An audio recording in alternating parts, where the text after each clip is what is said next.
They play their guts out every single play. Cadets throwing these symbols. Believe me, they all know if you're going to beat Army or Navy, that is a full day's work. At Army Navy. Well, it has, especially when you think back and look back the last 7 days. This is Trump's America. Several senators have brought up about the 6%. During hearings. Weather, the forecast track of the storm. In the United States Coast Guard.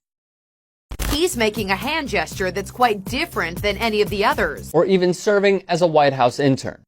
The white power signal is made with the right hand and outstretched fingers that make a W and P, as in white power. It's troubling, but sadly unsurprising. The reason these gestures should be taken seriously is the meaning behind them, what it stands for, as confirmed by the Anti-Defamation League, and why the United States Army taking a stand is necessary. It is still early, but military officials say they are investigating both Army cadets and Navy midshipmen. For context, when the New Zealand mosque shooter was arraigned in court, he threw up the symbol. Thus, the Daily Wire, Ben Shapiro's outlet, put out something like this headline. Noteworthy, the man responsible for the New Zealand attacks frequented Ben Shapiro's content. The Southern Poverty Law Center wrote, white nationalists, neo-Nazis, and Klansmen have increasingly begun using the use of the symbol both to signal their presence to the like-minded, like racist and bigot Richard Spencer and Milo Yiannopoulos. The cadets and midshipmen flashing these symbols behind ESPN's Rhys Davis on national television thought it was funny. Roger Stone, a longtime advisor to Donald Trump, did the same. 4chan, a website used to publish manifestos of attackers and a home to the alt-right, wrote, to any who haven't seen the original thread, our goal is to convince people on Twitter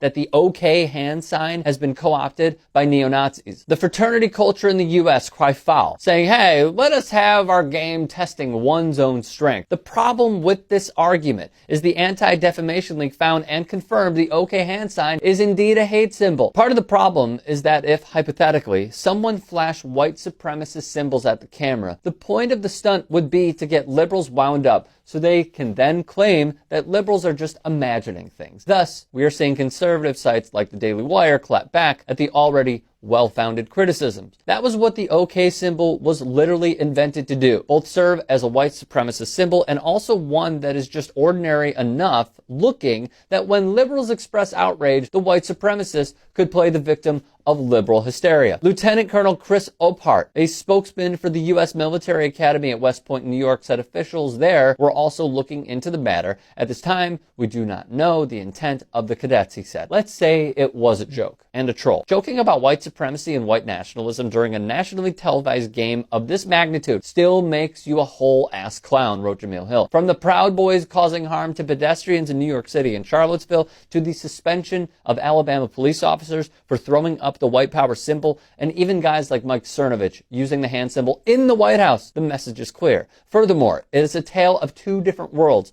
we live in and perceive, where there is a stark defense over Caucasian men flashing white power gestures for the masses to see, yet those same take offense to a man kneeling during a song written by a slave owner to try and reach the masses for his non-racist message, equality and awareness to the injustices plaguing America. If you'd like to hear more thought-provoking content like TYT Sports on Facebook and to help in my journey to keep media independent, go to tyt.com/Rick.